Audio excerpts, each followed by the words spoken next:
Jai Atmeshwar, Samarpan Yog of the Himalayas, Part 1, Episode 21.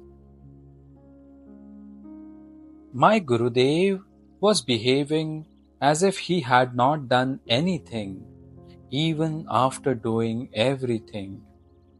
I was full of gratitude after staying in the presence of such a Gurudev. He himself was doing everything, and everything was happening due to his grace and compassion, and yet he did not have the feeling that he was the doer.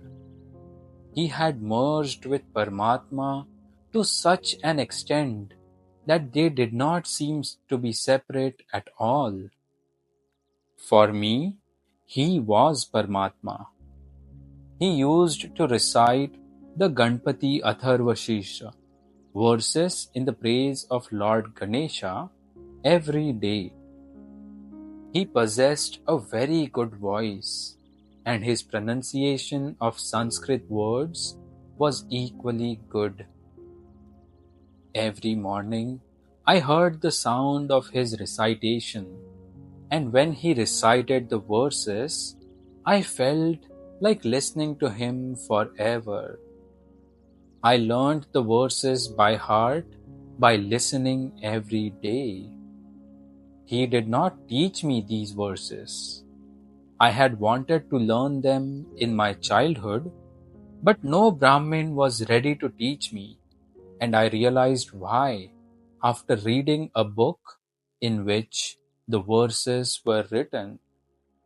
The book said that if one taught the verses to an unsuitable person, he would be committing a sin, and because of that fear, no one taught me the verses. Here, I managed to learn them easily in Gurudev's presence. One morning, I asked him about the verses, and he said, "One's chitta is purified on reciting the verses. That is why I recite them every morning, so that my chitta gets purified early in the morning, and all the tasks can be performed throughout the day with a pure and holy mind." I learned this from my Guru by listening to him. Purification of one's chitta is very important in the spiritual field because we absorb everything through our chitta. The chitta can be called the eyes of one's soul. Just as the body sees with the eyes, the soul sees with the chitta. The chitta should be purified slowly because, together with purification of chitta, it is extremely important to have control over one's mind. Otherwise, it is dangerous, as a great problem will be created if we purify our chitta on a grand scale and then we cannot control it. The purer one's chitta, the stronger it will be. And the stronger it is, the more subtle it will be. And the more subtle it is, the more necessary it is to control it.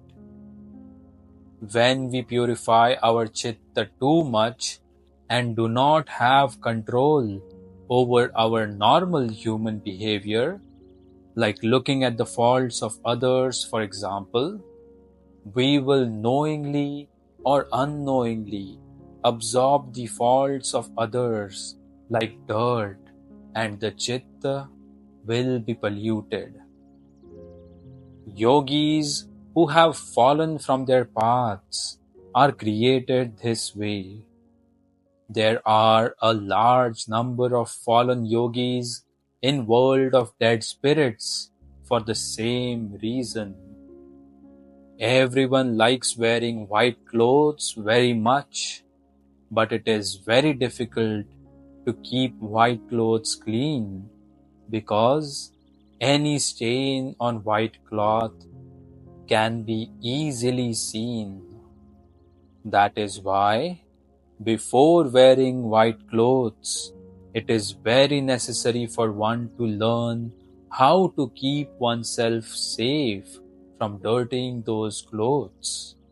And that is why, more than purification of one's chitta, it is necessary to have control over it, as then we won't see any faults in others. That is why meditating ascetics would observe that one cannot have a flute when there is no bamboo to create it, and lived in isolation. They did not see any human being, so there was no question of seeing his faults. I was more afraid after hearing this. Gurudev, this will become even more difficult. I am an ordinary human being, so how can I control my chitta?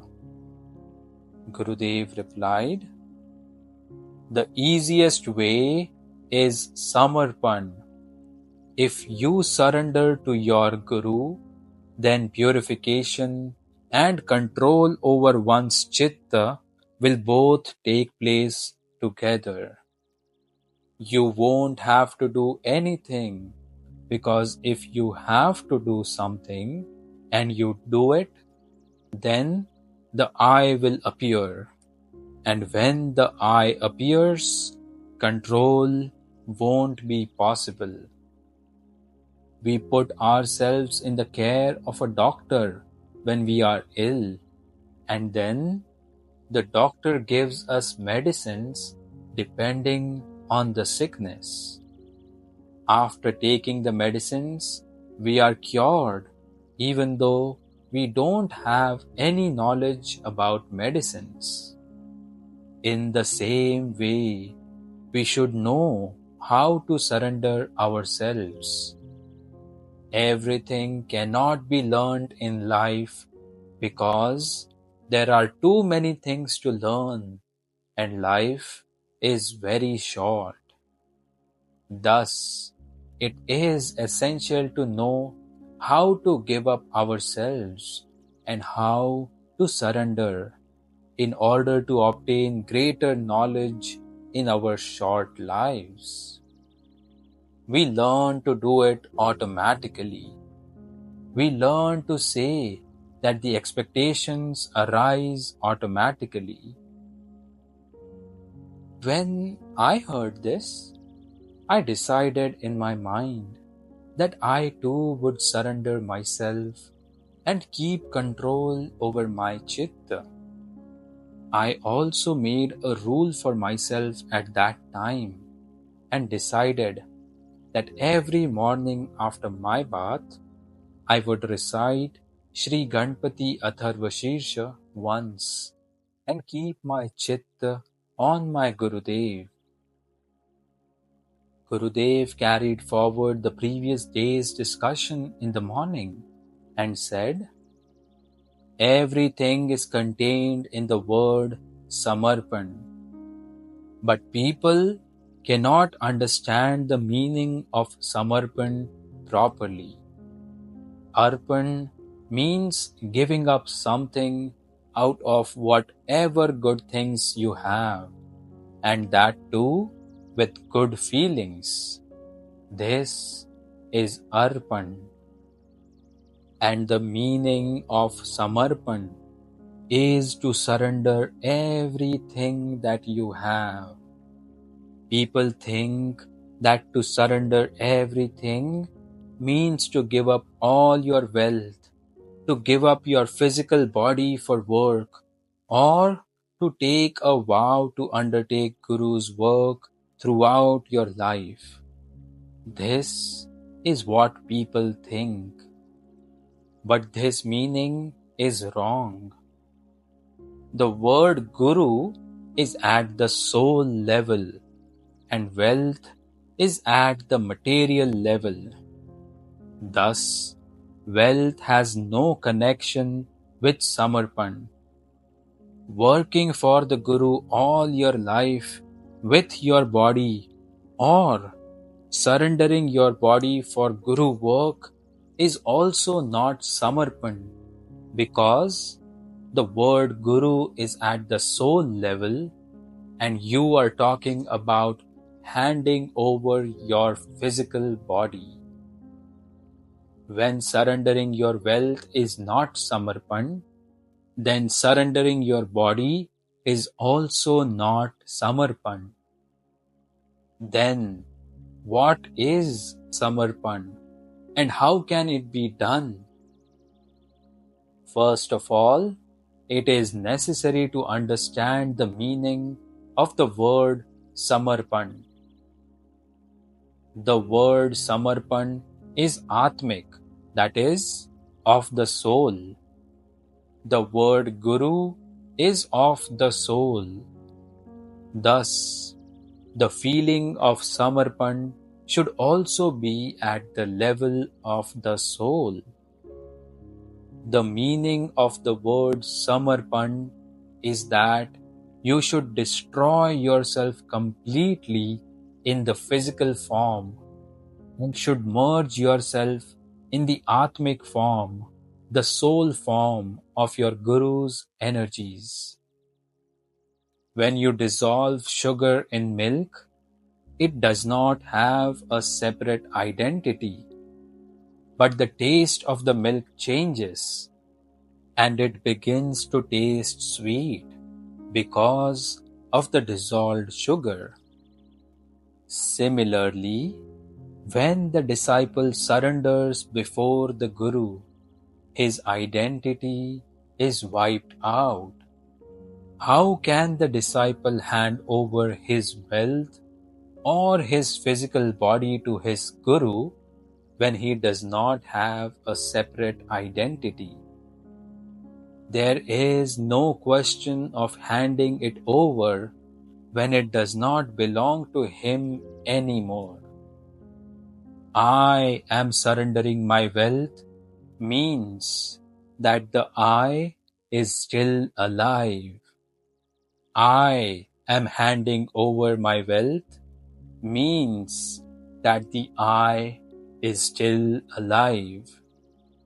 It is very easy to give up one's wealth and one's physical body because even after handing it over, one's I remains alive. I surrendered my body. I handed over my wealth. Samarpan does not mean surrendering one's body or wealth. The meaning of Samarpan is to hand over your I sense. This I in a person is very deceiving.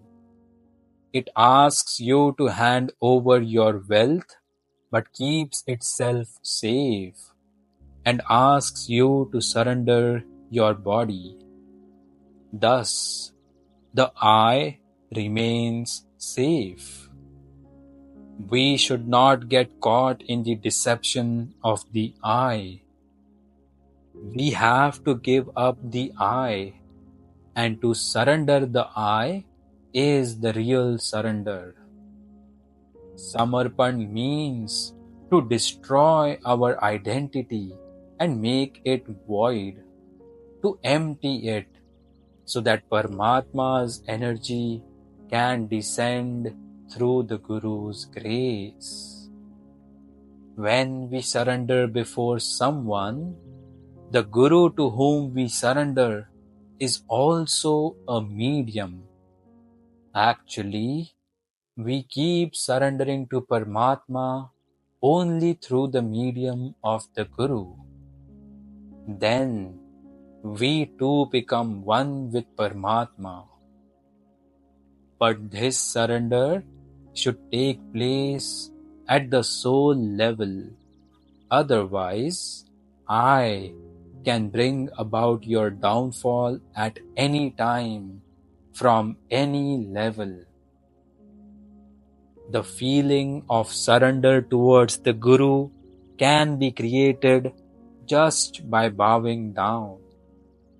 Bowing should not be at the physical level, but from within oneself, because we become pure with the act of bowing. The Guru is just a medium for us to bow before Paramatma. One has to make a study of all this and then undertake spiritual practice. Just by creating a feeling of surrender once within ourselves cannot bring about surrender. This is a process which has to be practiced continually so that the Samarpan may be maintained. For example, we scrub a vessel that is dirty and stained. We have to scrub it over and over again to clean it. And after cleaning the silver vessel, if we put it on one side and say that it is now clean enough, then after a while it will get dirty again. This means that even after scrubbing a silver vessel clean, one has to keep scrubbing it from time to time to maintain its cleanliness. Similarly, even after a person has surrendered completely, he has to maintain the feeling so that the feeling of surrender may always remain the same and the dust of time won't settle over it. Thus, to surrender and then to maintain the feeling of surrender are both important tasks. But maintaining it is more important because one may lose whatever one has achieved. That is why maintaining it is more important, and this is a process that has to be practiced every day like a devoted spiritual practice. A stone will also get covered with dust and dirt if it remains lying in one place.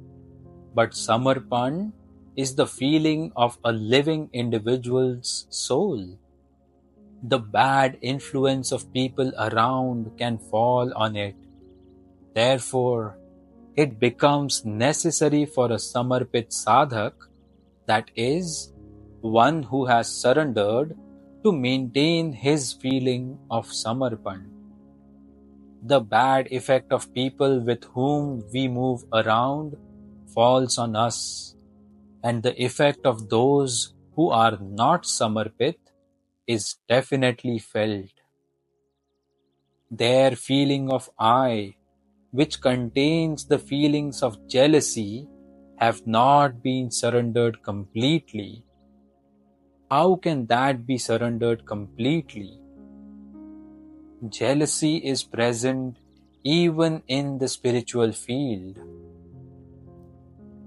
Therefore, it is good that here there is no one to be jealous of and to pollute you. You should take your chitta inside because you are alone here and all the treasure has been kept inside you. That treasure cannot be obtained without your journeying inwards, because if you succeed in obtaining it, then the doorway of a new possibility will open for the truth-loving souls. Go inwards, go deeper inside, and search for your identity. Once you go inwards, you will find it. The entire sea of knowledge is lying inside you. Your state is like that of a musk deer.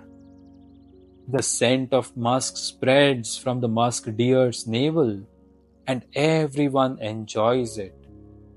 Only the deer does not know that the scent of musk is coming from its own navel and wanders around the entire jungle in search of that scent. You too are like a musk deer, which is not aware that the scent is not coming from outside but from within you.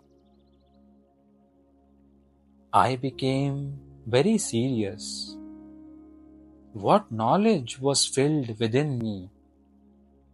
This Gurudev is asking me to go inside myself like the previous Gurudev. There is definitely some mystery in this. I began to think that I am a mysterious person and suddenly realize that the Guru element appears to be separate externally but is not so. Both the Gurudevs were talking about the same thing. Look within yourself. Go within. The previous Gurudev had also said the same thing. I do not know why, but I felt as if both Gurudevs were asking me to solve the mathematical problem whose answer they knew. And there was a definite answer which they knew and which I did not. I did not think it proper to look into the future when they did not want to tell me about it. Perhaps this was not the right time for me to understand. Then I stopped thinking about the subject. Whatever the future held would appear before me. Why should I lose what I have today by thinking about tomorrow? This appeared to be true. I was glad with the present. I was happy. I was in Gurudev's presence. Jai Atmeshwar. We'll conclude today's session of book reading over here. Thank you for listening.